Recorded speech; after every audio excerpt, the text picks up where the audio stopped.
Animals concentrated around this fragile vein of life. Rainwater pans dried, and quite mysteriously, the Savutic channel itself shrank, drained away, and died. For thousands of animals trapped in this arid wilderness, the search for water became a search for life. Those that tried to wait out the drought perished. Their defeat was a signal to others of their kind. Waves of animals set off on a desperate search, unaware of their lethal capacity to inflict massive change on their final destination. Those that chose to leave would have many choices ahead, but only one direction would save them. All their choices would be judged by the opportunists. But Africa is an ancient place. Its inhabitants have ancient memories. Some of the travelers had generations of accumulated knowledge. Some had never been this way before. All had only one chance: to make the journey to the forgotten river.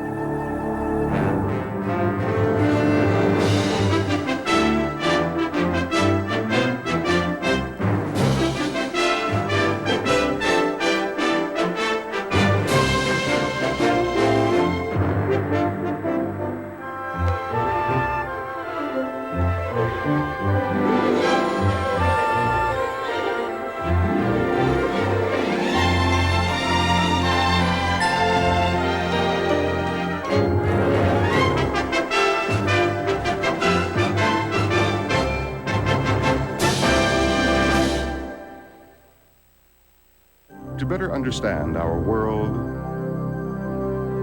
ourselves, and our future, this program is made possible by the people of Chevron. Chevron, giving thought to television.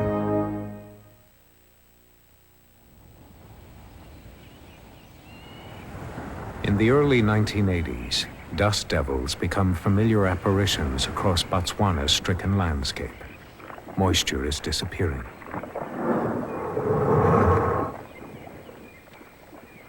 Stressed and foaming from the eyes, the last female hippopotamus forces her way from the clutches of the thickening mud. She is heavily pregnant. She has waited until the very last, perhaps in some hope of respite. But there is none. Her time has come.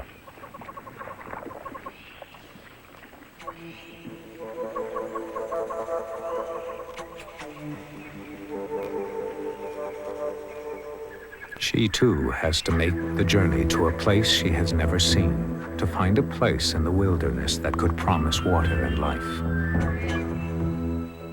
This chronicle describes 7 years of change in the southern African country of Botswana.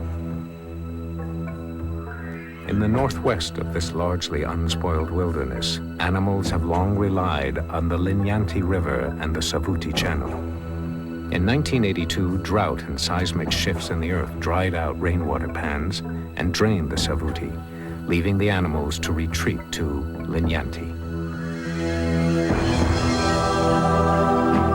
The routes to this forgotten place are etched in sand, ancient elephant paths that seem to stretch for endless miles across Botswana.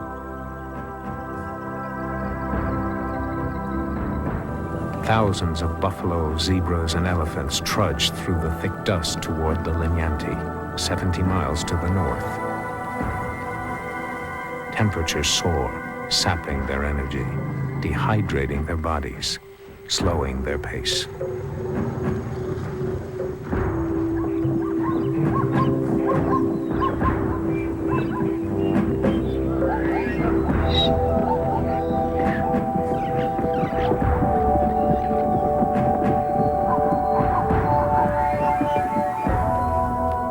Young nomadic lions on the threshold of adulthood have left their prides and are following in the dust of the herds.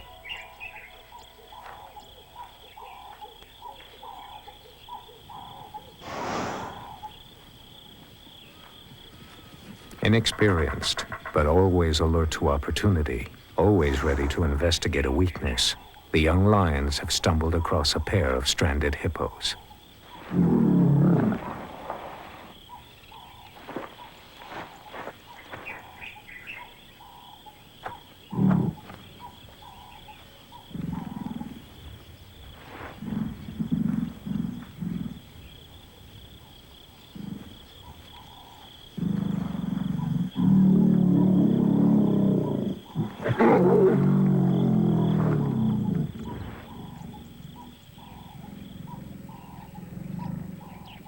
Usually, hippos would flee to water, but now there are no pools, no streams, no escape.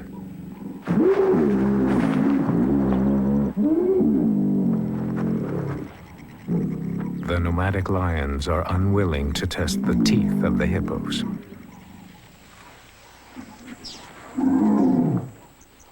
Some bull elephants halt their journey at old depressions along the way. With sensitive trunks and feet, they work away at the earth.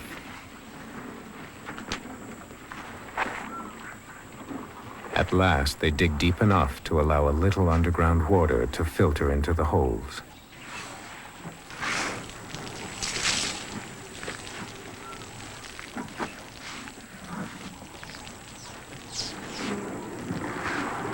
Not much, but enough to sustain them a little farther on their journey across the parched landscape.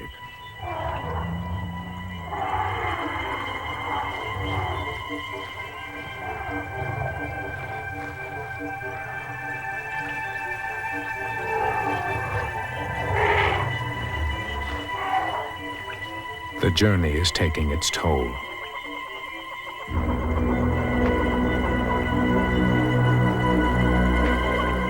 A weary foot slips in the churned-up sand. A shoulder joint is thrown out. They wait, clearly reluctant to leave her. In the blazing sun, she became dehydrated. Because the survival of the herd is more important than the life of an individual, the old cow is left to die, alone.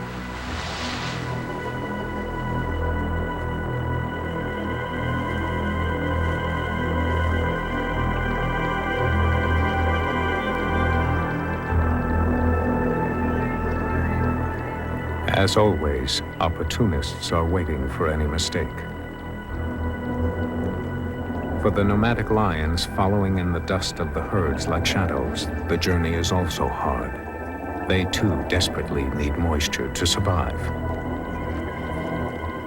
Moisture from water or blood. Alone, far behind the other refugees from Savutic, the hippo struggles on. Her journey made more difficult by the thick sand, her shorter strides, and the burden of pregnancy.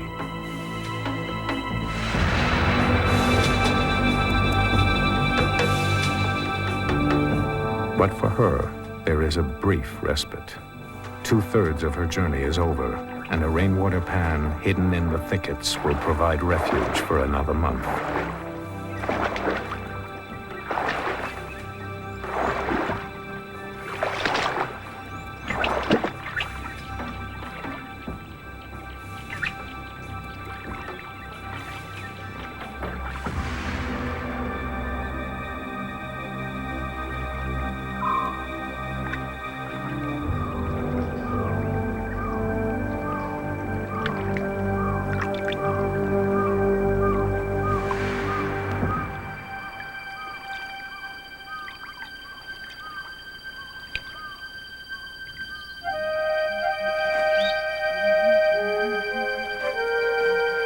At the edge of this temporary haven, the mother has given birth.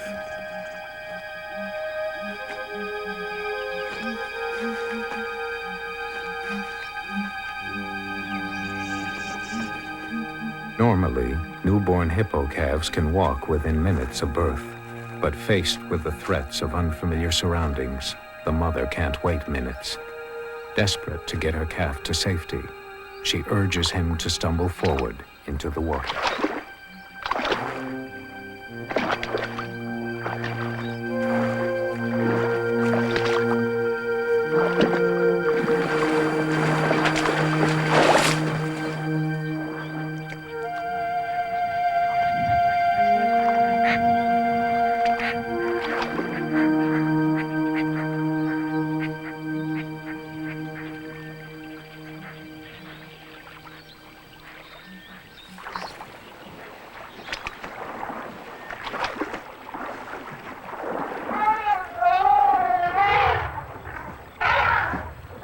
The tranquility of the pan is soon shattered.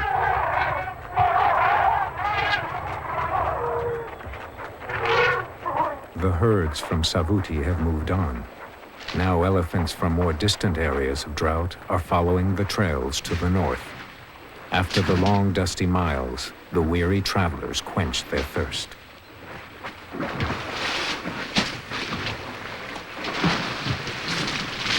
For many, the water summons a new burst of life. The great beasts rush into the pan to drink and splash and wallow.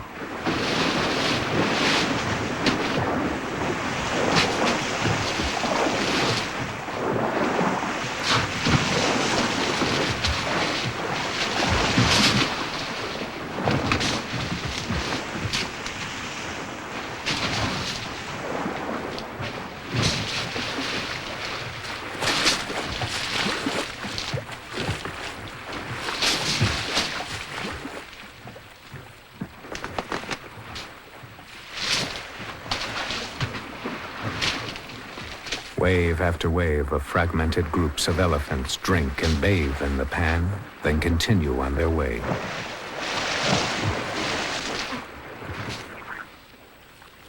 Quickly, the water that is so precious to the newborn calf and his mother is churned into mud. The fragile clay base of the pan is broken and the water drains away. Their plight now is as desperate as it had been in Savutic just a few months before.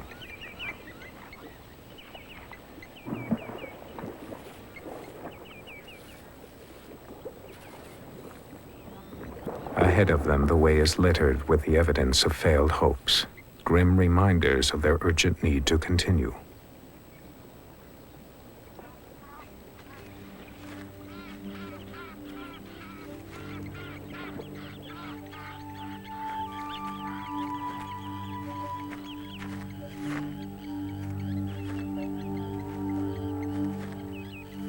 Once more, the mother hippo heads off into the scrubland, now only 20 miles from Linyanti.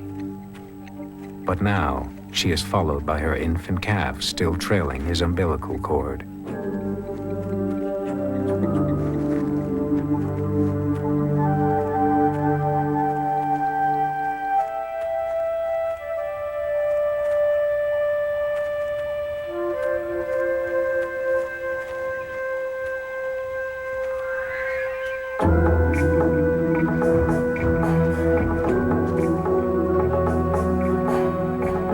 The terrain ahead is harsh and desolate. For centuries, countless animals have journeyed this way in search of water. For those that can make the journey, there is a place.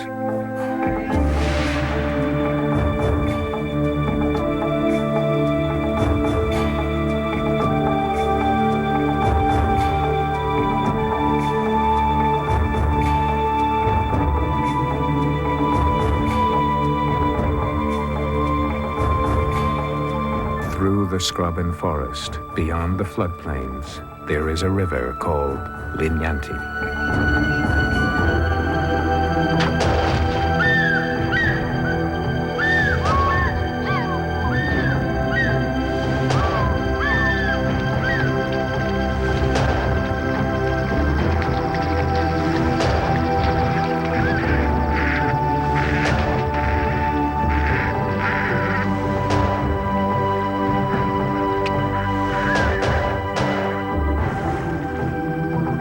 The river moves to its own rhythm, apparently secure and stable.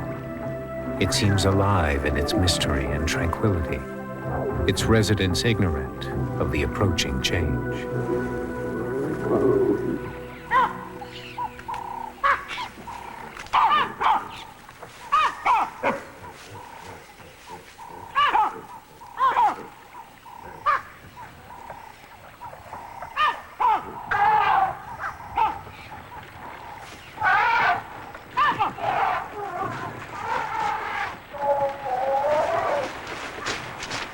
The messengers of change have arrived.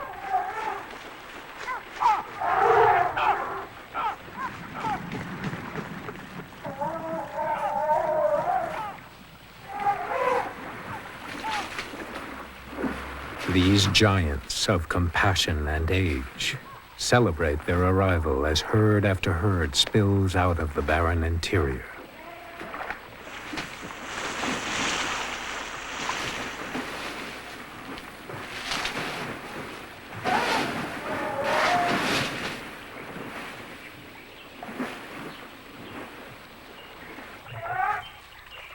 With the herds, the nomadic lions filter in, their senses suddenly heightened by the flood of available prey.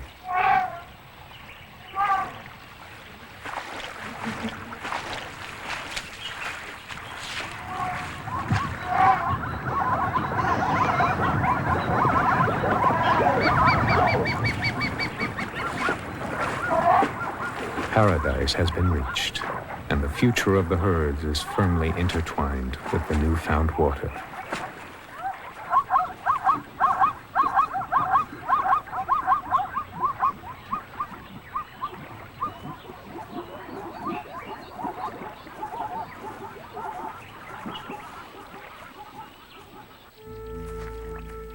By contrast, the hippo and her calf still have miles of struggle ahead of them. But miraculously they are alive and on track.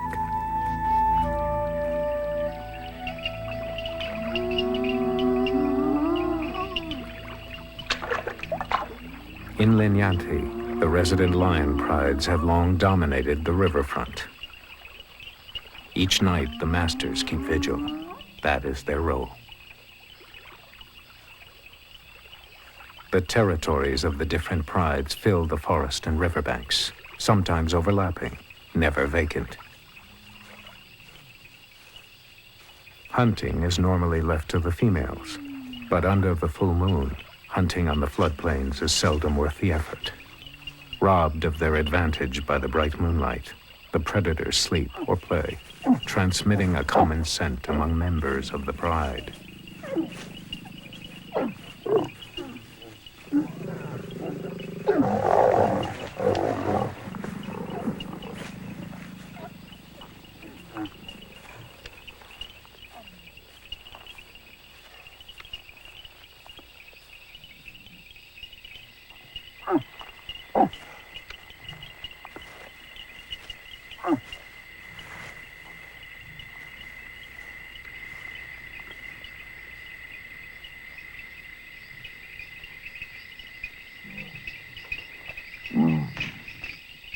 But the newly arrived buffalo herd spread out on the Linyanti floodplains make a tempting target. Even in the full moonlight, when the buffaloes can see the lions, the reward of a huge meal is worth the effort.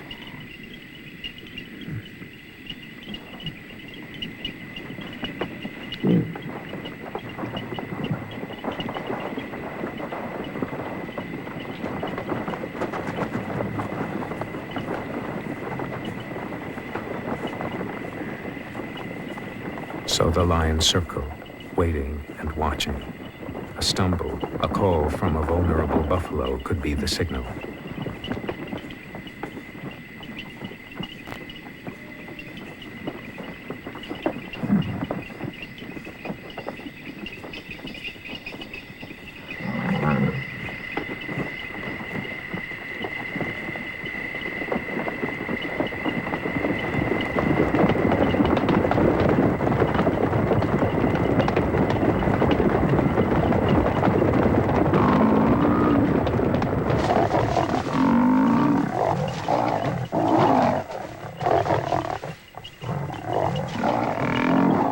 This time, the male carries the attack. The victim, a buffalo cow exhausted from a journey she will never make again.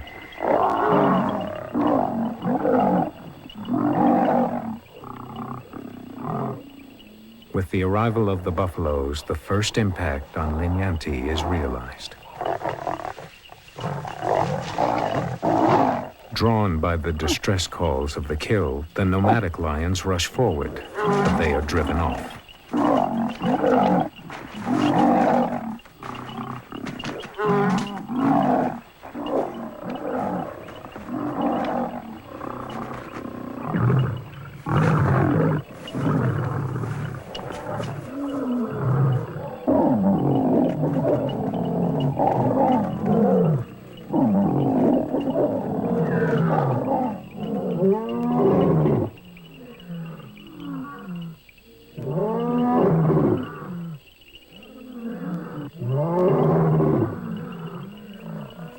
Their presence will not be tolerated here. In the violence of the night, they have to settle for a smaller meal.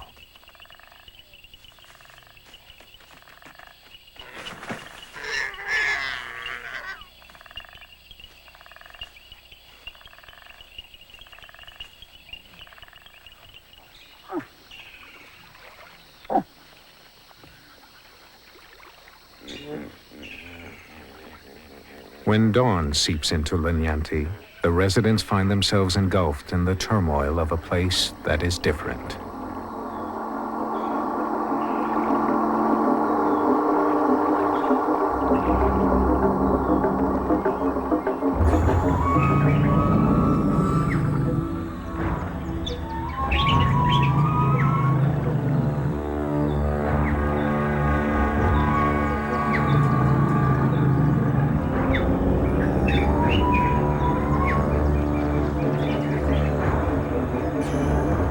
Drawn by the smell of the waters of Linyanti, the elephant herds continue to filter through the forest, following the same signs as generations before them.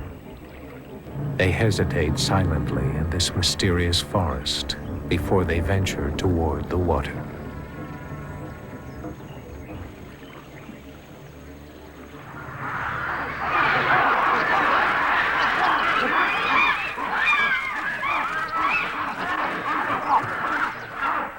There is an air of uneasiness as Linyanti becomes the stage and the dramas begin to unfold.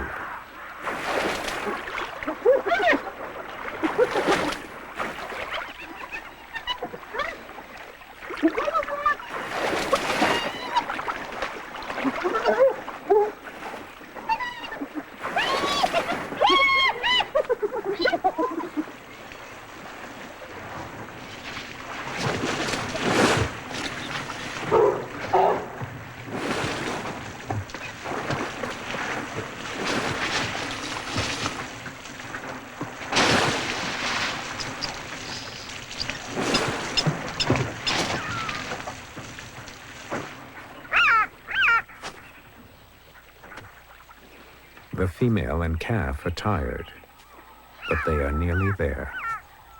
She can smell the water ahead and hear the sounds of life. But Linyanti is an unfamiliar and daunting place, where beauty is matched by harshness.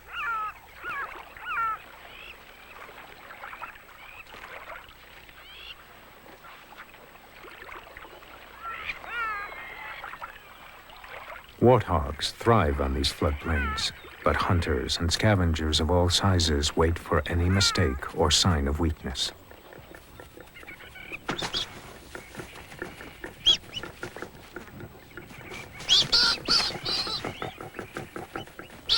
The mother warthog and her 4 piglets are surrounded.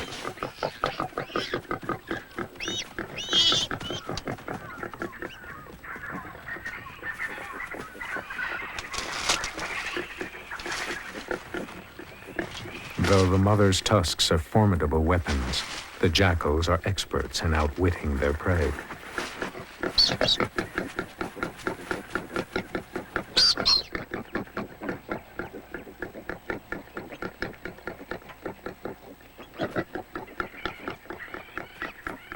Constantly changing the direction of their attacks, they confuse her, and the odds quickly turn against her.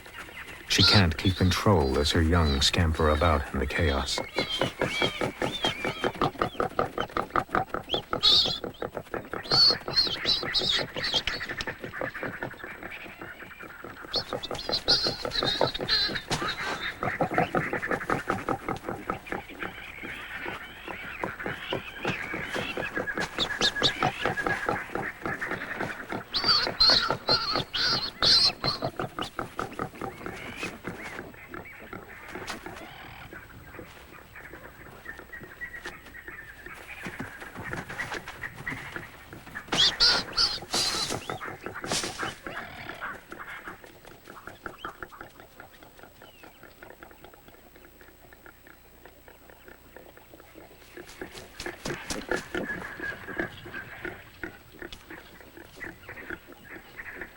With the desperation of a new mother, she tries to keep her litter intact, never willing to forfeit one piglet to save the others. She plays to the strategy of the jackals. As she saves one, she exposes another.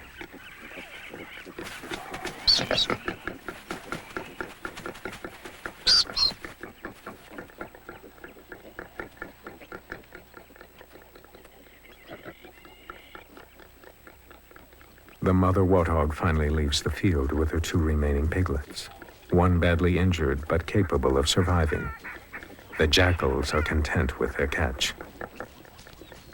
In Linyanti, as in all of Africa, good matches evil, and the two seem to melt into one, blending until separation becomes impossible.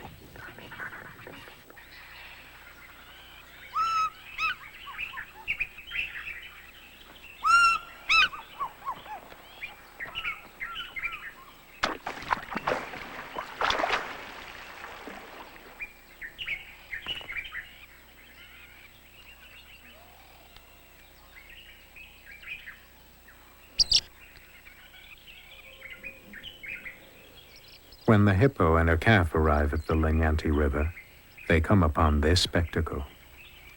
From the forest, she can see the resident hippo herd resting at a pool. Their numbers already increased by the influx of other hippos also seeking refuge from the drought.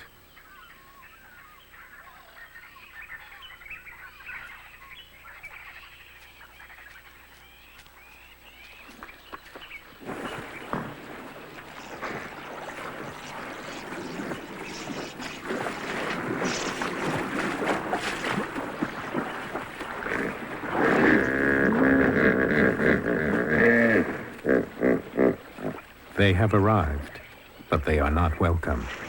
Newcomers are not easily accepted, but the mother hippo is determined. She has traveled a long way for this. Nothing can stop her now.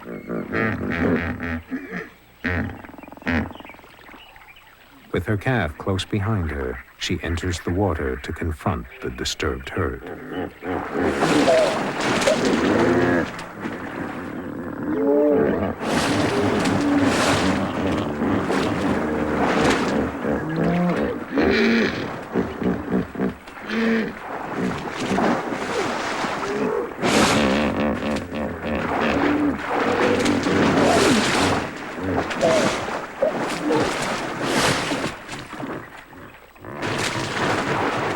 One by one, the dominant individuals, both male and female, surge forward to attack and chase them away from the herd.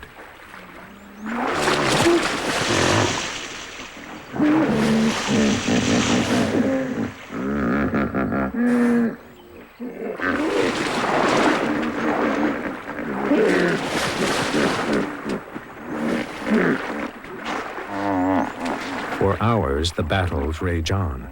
But at last, the fury begins to ebb.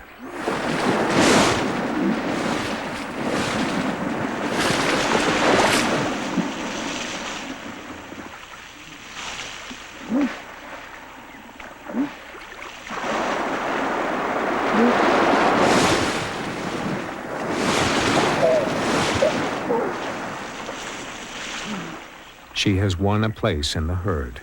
Her position in the hierarchy will be sorted out in time.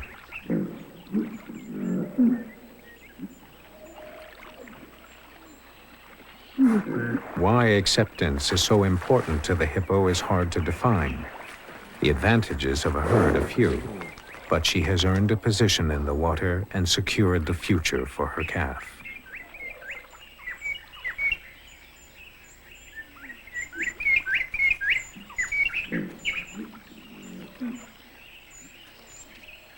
The forest has many shadows.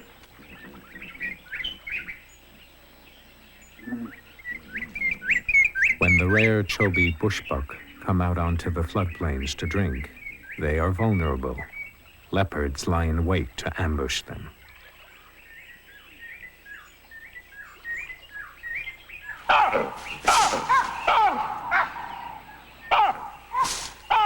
baboons are their sentinels.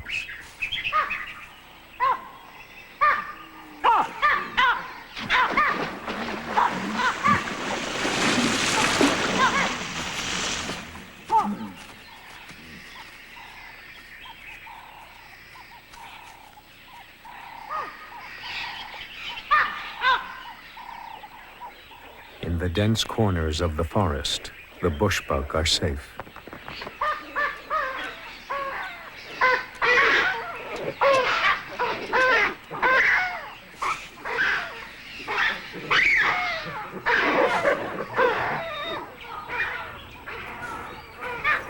The bushbuck, the forest, and the baboons, all working together.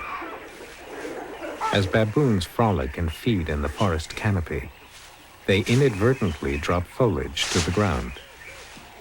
The bushbuck stay close by, feeding on the gifts from above. The triangle is complete.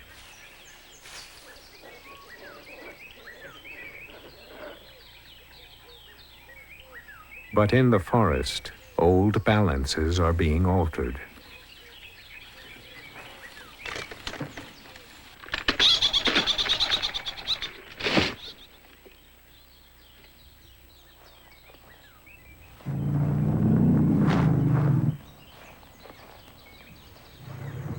The sanctuary is being changed by the very animals that have come in search of survival.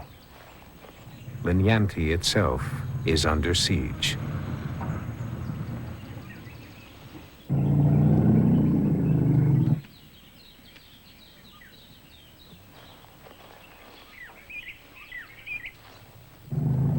The number of elephant herds grows constantly during the first years of the drought. Thirsts are answered by the river. But when they retire to the shade, the elephants trigger a change that will transform Linyanti. They start to feed in the lush, pristine forest.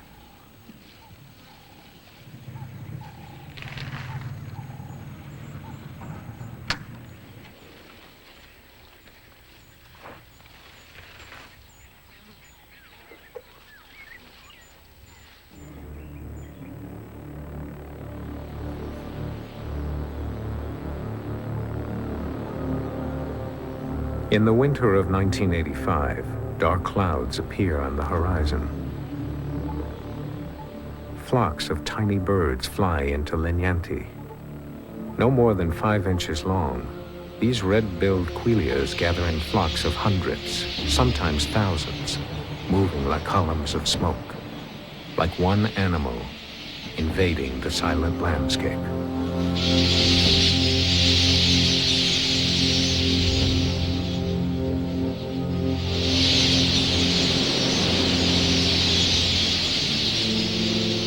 They have come for the water, but like the elephants, they gather in the forest to feed. Grass seeds and insects are swept up by the flocks.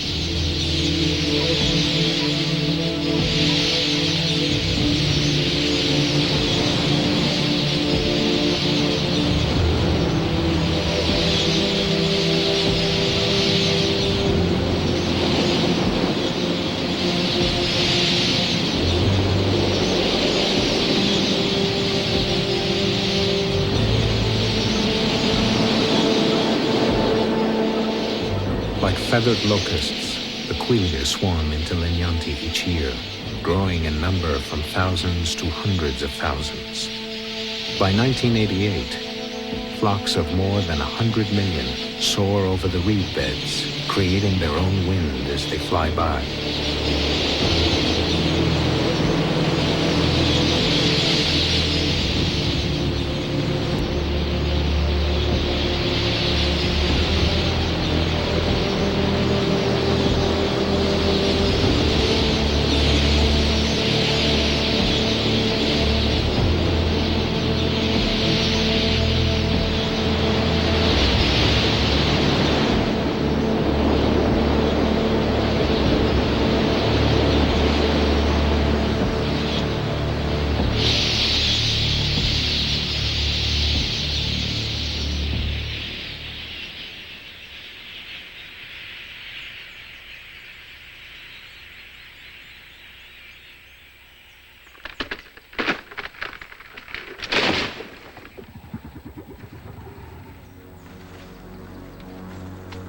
During the 6 years of the drought, the impact on the forest has become increasingly visible.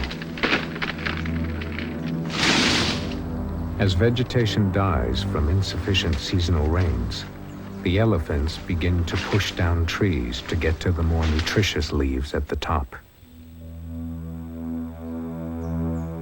The forest changes, and gradually over the years, the number of dead trees begins to outnumber the living ones.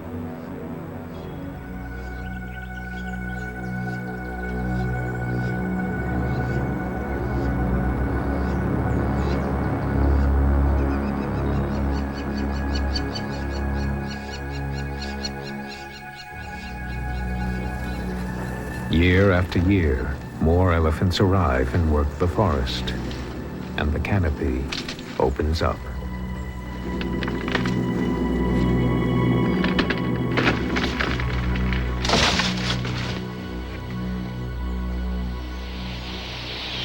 Along the crowded banks of the river, even the quilliers have to take turns to get a drink. Often they are forced to hover near the surface. The opportunity is not missed.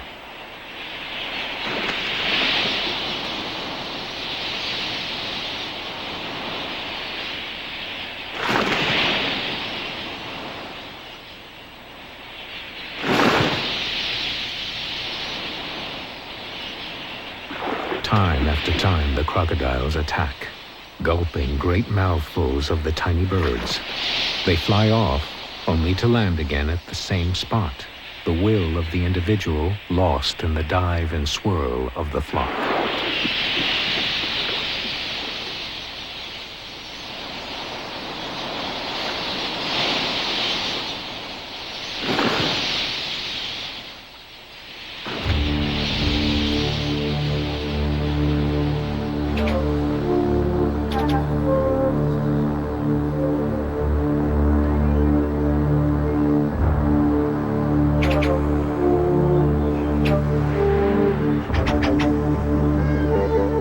The influences on Linyanti come in many forms.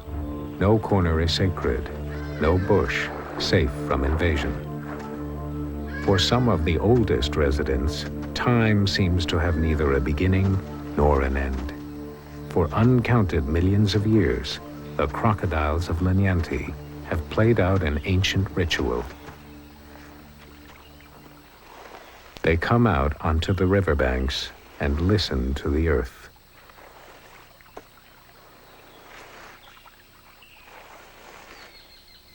Female crocodiles can hear the calls below the ground. They feel the heartbeats in their throats.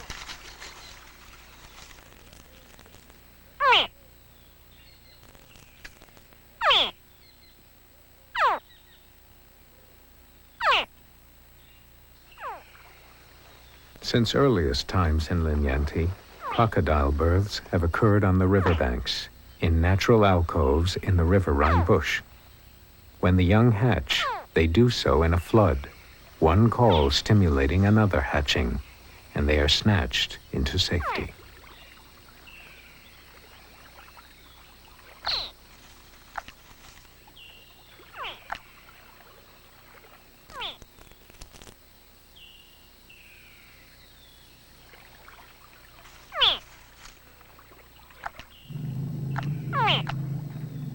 Scrub and low growth are now disappearing. The open ground has been pummeled by heavy footprints. The crocodiles are losing their cover along the riverbanks. They have to move their nesting sites away from the mainland, out to the papyrus islands in the marshland.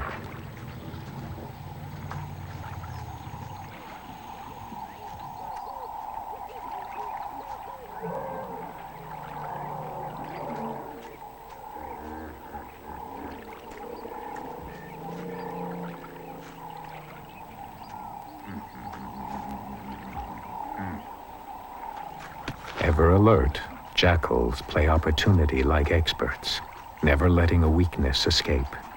The unhatched crocodile eggs are stolen and saved for a later meal.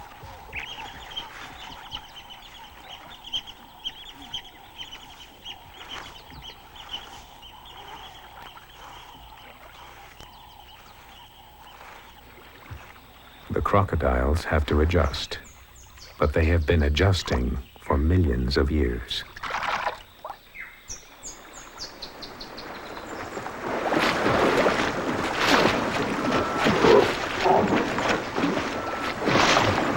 As the food supply diminishes, others follow.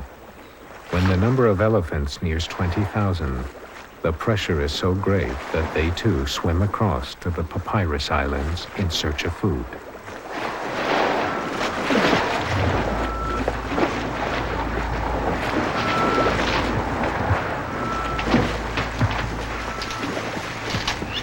As the elephants feed, they drop broken reeds into the river.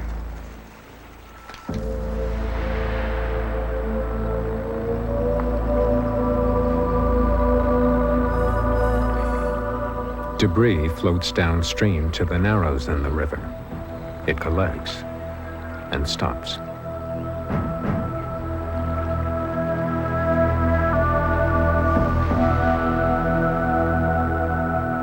In time, roots from the reed banks secure the mat. Silt builds up, and the water slows, flooding into the islands in the marsh, the only refuge for the Sitatunga.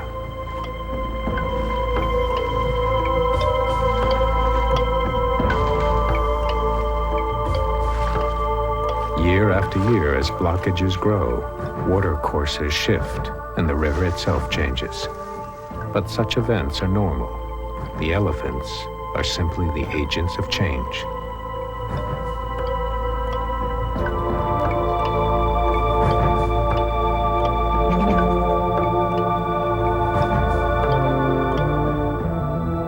While their feeding causes blockages downstream, in other places it opens up papyrus beds, flattens reed beds, and creates new lagoons.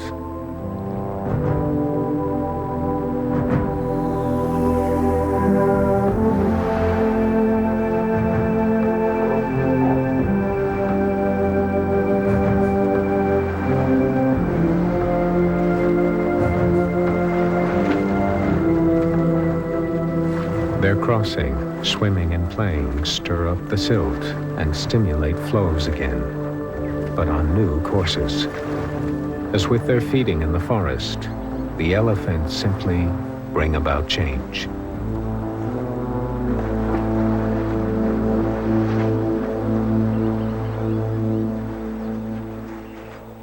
In the broken forest, Cape hunting dogs breed.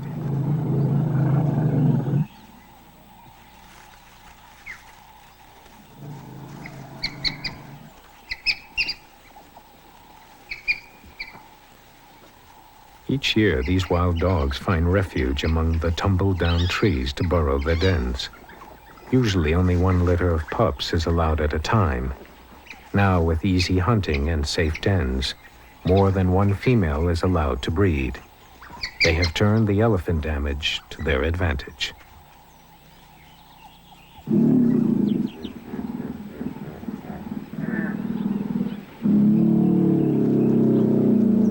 The hippos remain unmoved by the changes occurring around them. The determined female and her calf are now part of the herd.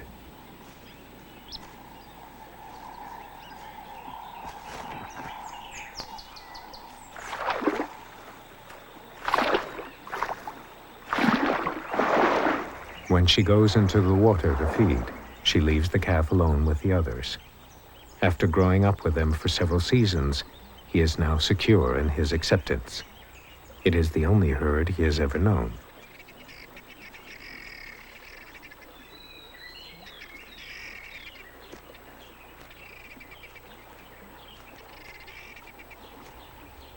Curious, he explores the group of sleeping adults, while his mother feeds on the young reeds growing in the new lagoon. The feeding activity of nearly 3,000 hippos in the Linyanti waterways also alters the river.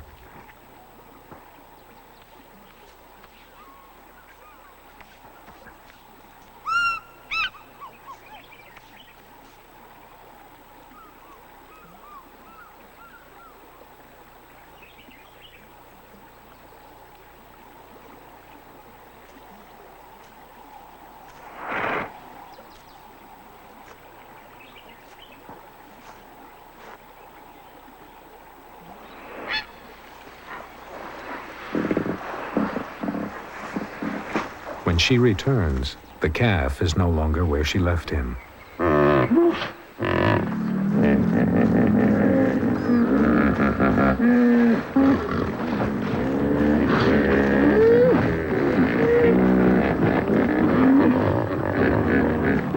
In panic, she goes on a wild search, ready to do battle, until she finds him.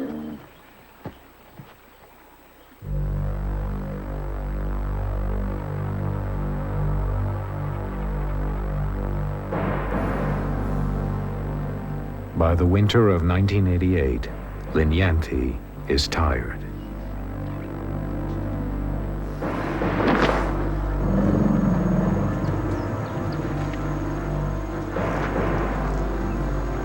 Trees are little more than sticks.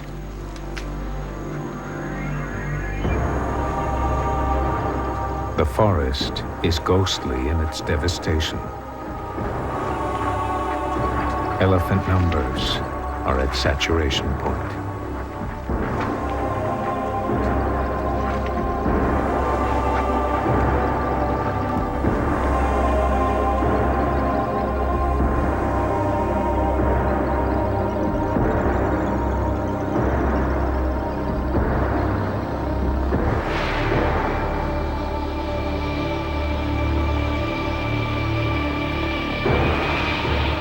Animals are using the last of the resources, picking Linyanti clean like vultures on a carcass.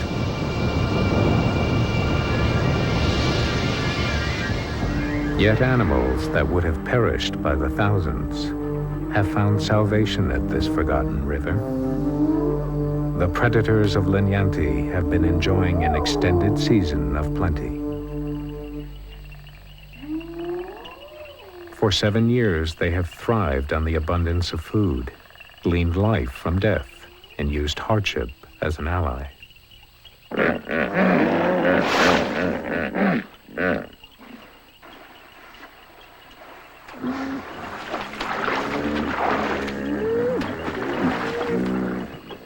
The numbers of resident lions have grown. The territories along the river have been well worth defending.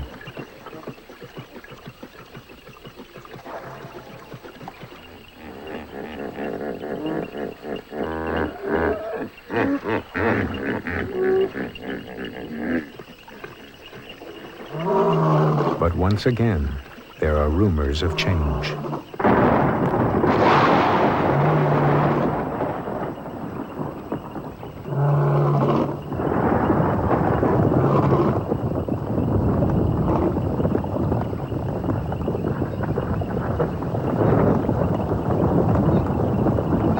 As always, the lions are the lords of chaos. In the electric night, the Savutic herds are confused. They split and regroup as each changing wind brings the smell of death.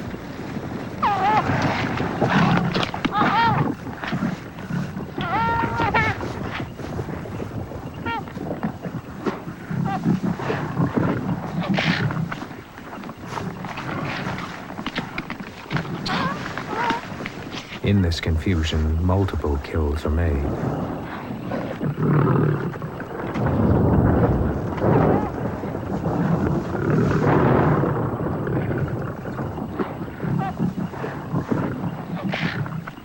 Excitement and competition are in the air. They eat and fight as if it were to be their last meal.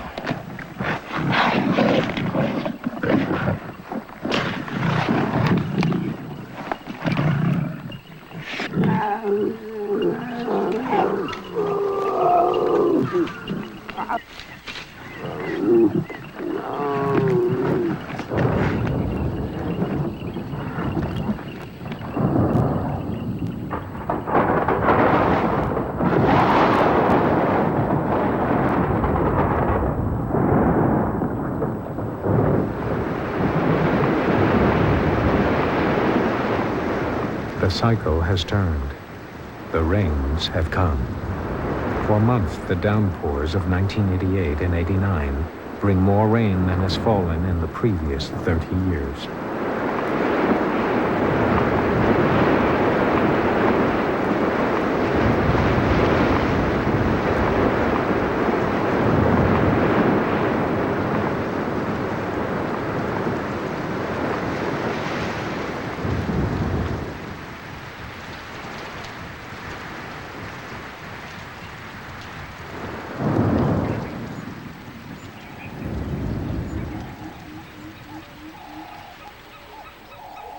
And when it is over, the herds are leaving. With the coming of rains, the grasses and flowers spring into life, but they are not enough to delay the herd's departure. For the resident predators like the lions, the exodus of the herds will bring lean times. But the wild dogs are prepared to move. They have no territories to defend, and so they follow.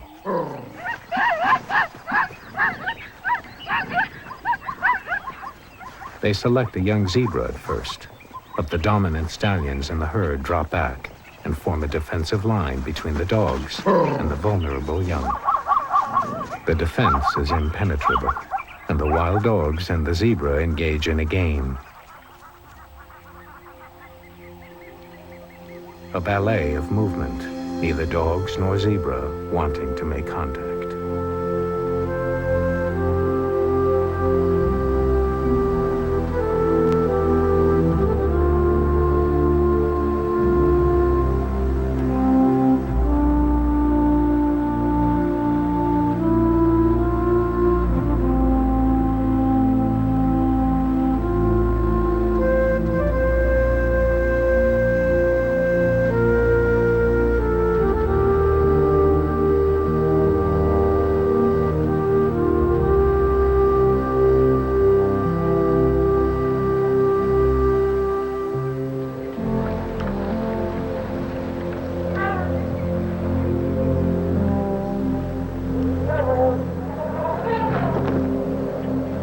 For a brief moment in time, Linyanti has offered a haven for the survival of the herds. Without this crowded sanctuary, they would have died.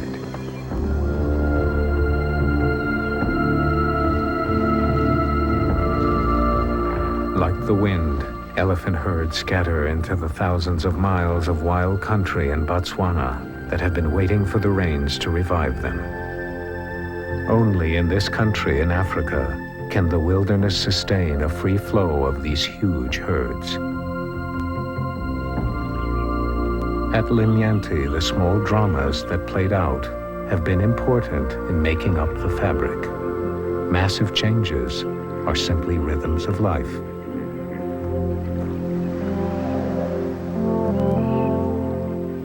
Like the other herds on this worn landscape, the hippos begin to scatter. But the female and her calf have moved once too often. They are settled, reluctant to leave.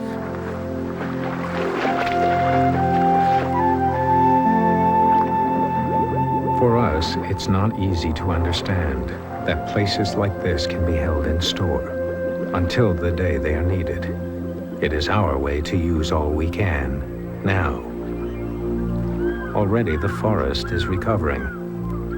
The elephants will be back, and they will tear down the forest again and again for generations to come. The river will keep changing.